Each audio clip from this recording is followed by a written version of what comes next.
तो देखिए स्टूडेंट्स, हम बात कर रहे थे स्पेसिंग की। स्पेसिंग क्या होती है? ज्यामिति। ज्यामिति में आपको पता है मैं क्या बता रही थी आपको कि भाई लाइन से लाइन की दूरी कितनी होती है और पौधे से पौधे की दूरी कितनी होती है, ठीक है। तो वो चीज़ जो होती है स्पेसिंग के अंदर आती है।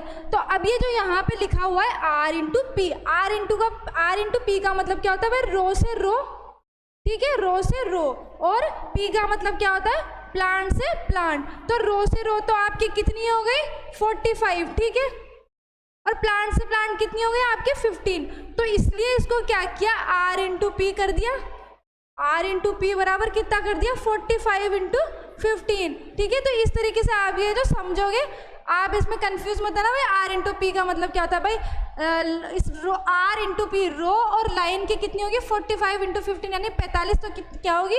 रो की होगी 45 सेंटीमीटर, तो ठीक है। और 15 क्या होगी? आपके प्लांट से प्लांट की दूरी होगी, ठीक है। ये तो बात हो गई एकल फसल हेतु, ठीक है। एकल फसल जब आप पूरे खेत में एक ही प्रकार की फसल बोओगे। अब बात करते हैं मिश्रित फसल हेतु। मिश्रित फसल हेतु क्या चाहिए स्टूडेंट्स आपको? आर इंटू पी कितना होना चाहिए? 30 इंटू 50 सेंटीमीटर, 30 इंटू 15, यानी कि आपका जो आर यानी लाइन से लाइन की दूरी तो कितनी होगी आपकी? 30 होगी। और प्लांट से प्लांट की दूरी कितनी होगी? 15 सेंटीमीटर होगी, ठीक है। अब बात करते हैं खाद और उर्वरक की। खाद और उर्वरक, खाद कितना चाहिए होगा?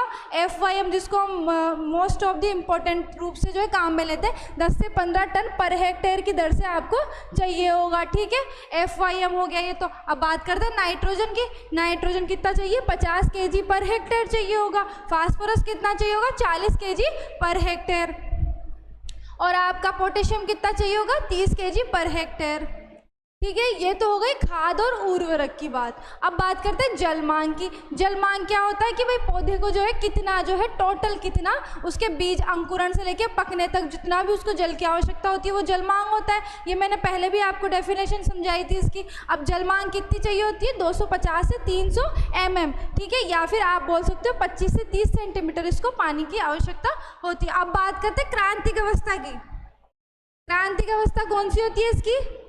देखिए, क्रांतिक अवस्था का मतलब भी मैंने, अगर आपने पिछले वीडियो देखे होंगे मेरे, तो मैंने क्रांतिक अवस्था का मतलब भी पहले समझाया था कि क्रांतिक अवस्था क्या होती है? ऐसी स्टेज जिसमें पौधे को सबसे ज़्यादा पानी की आवश्यकता होती है, तो वो उसकी क्या कहलाती है? क्रांतिक अवस्था कहलाती है। तो जो आपकी बाजरा है, बाजरा की क्रांतिक अवस्था क्या होगी? फ्लावरिंग स्टेज, यानी फूल आते टाइम जो है फ्लावरिंग स्टेज जो है इसकी क्रांतिक अवस्था होती है। मतलब इस टाइम इसकी सिंचाई आवश्यक होती है।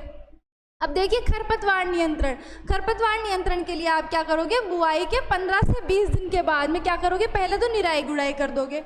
ये तो एक आराम, मतलब आप अपने उसके द्वारा कर सकते हो। लेकिन अगर फिर भी जो है ज़्यादा हो जाए, यानी मतलब आपका जो है निराई गुड़ाई से भी पार नहीं पड़े, तो फिर आप क्या करोगे? फिर आप जो है खरपतवार रसायन जो है उसका प्रयोग करोगे, रसायन होगा। अब रसायनों में देखिए क्या है, खरपतवारों की संख्या अधिक हो तो खरपतवारनाशी रसायन। अब इसमें कौन सा? एट्राजीन की 500 ग्राम मात्रा में 500 से 600 लीटर पानी में घोल कर क्या करोगे? आप छिड़काव करोगे, ठीक है। क्लियर? अब बात करते हैं कीट की। ये समझ में आ गया होगा आपको। एट्राजीन नाम का खरपतवारनाशी जो होता है उसको क्या करोगे आप? 15 ग्राम, यानी कि एट्राजीन की 500 ग्राम जो है मात्रा कितने में? 500 से 600 लीटर पानी में घोल करके जो है आप इसको जो है दोगे, छिड़काव करोगे। प्रमुख कीट देखिए। अब प्रमुख कीट कौन कौन से? इसका एक तो है आपका हरा तेला, कातरा, गंदी बग। इनके नियंत्रण के लिए आप क्या करोगे? देखिए, इसके नियंत्रण के लिए क्यूनाल्फोस, ठीक है, क्यूनाल्फोस 1.5% या मिथाइल पेराथियान 2% चूर्ण का क्या करोगे? 25 किलो प्रति हेक्टेयर की दर से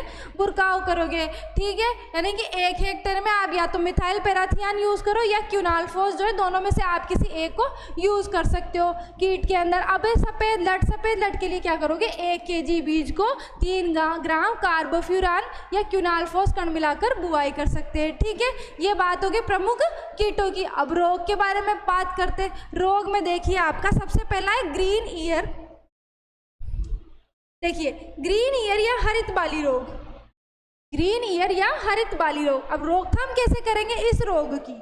तो इसमें रोकथाम के लिए आप या तो क्या कर सकते हो, रोगरोधी किस्में बो, यानी कि ऐसी किस्मों का प्रयोग करो जो क्या हो, उस रोग के प्रति क्या हो, सहनशील हो, मतलब उस रोग को जो है अपने ऊपर ले ले, रोगग्रस्त पौधों को निकाल कर नष्ट कर दे। या दूसरा आपका क्या ऑप्शन है कि भाई जो भी आपको लग रहा है भाई ये पौधे को रोग हो गया, तो उन पौधों को उखाड़ करके आप क्या कर दो, नष्ट कर दो।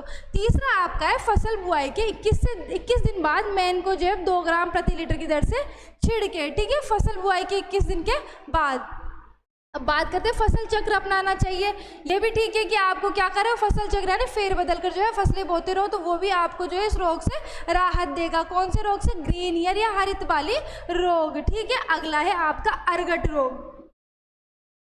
देखिए अर्गट रोग में क्या होता है स्टूडेंट्स, इस रोग में सिट्टे पर गोंद जैसा चिपचिपा सा पदार्थ उत्पन्न हो जाता है। क्या होता है इसमें, गोंद जैसा चिपचिपा पदार्थ आ जाता है। उससे बचने के लिए, रोग से बचने के लिए सिट्टे निकलते समय 2 ग्राम जाइनेब या मैन को जो है प्रति लीटर पानी में घोलकर 2 से 3 दिन के अंतर पर 2-3 बार क्या करना चाहिए, छिड़काव करना चाहिए, ठीक है। इससे क्या हो जाएगा, अर्गट जो रोग है उसका प्रकोप कम हो जाएगा। यानी मैन को जो है या जाइनेब जो है रसायन, आप उनका प्रयोग कर सकते हो।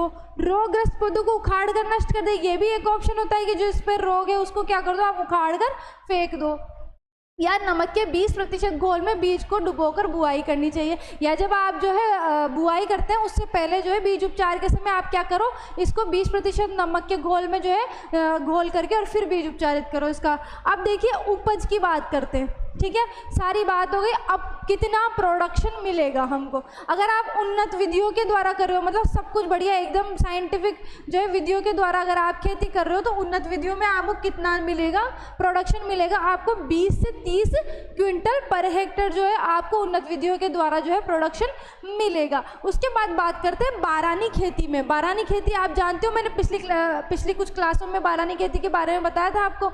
तो बारानी खेती से अगर आप करोगे तो कितना मिलेगा आपको, 12 से 15 क्विंटल पर हेक्टेयर क्या मिलेगा, प्रोडक्शन या उपज आपको प्राप्त होगी। तो स्टूडेंट इसी के साथ जो है आज का हमारा जो टॉपिक है बाजरा वो यहीं पे खत्म होता है। अगली क्लास में मिलते हैं अगले टॉपिक के साथ में। आप इन जो है फसलों को पढ़ते रहिए। मैंने अब तक 3 फसल पढ़ा दी है, गेहूं, जौ और बाजरा, ये 3 जो है अब तक हमने पढ़ ली है, ठीक है स्टूडेंट। इनको पढ़िए और अच्छे से याद कीजिए। मिलते हैं अगली क्लास में। Thank you so much.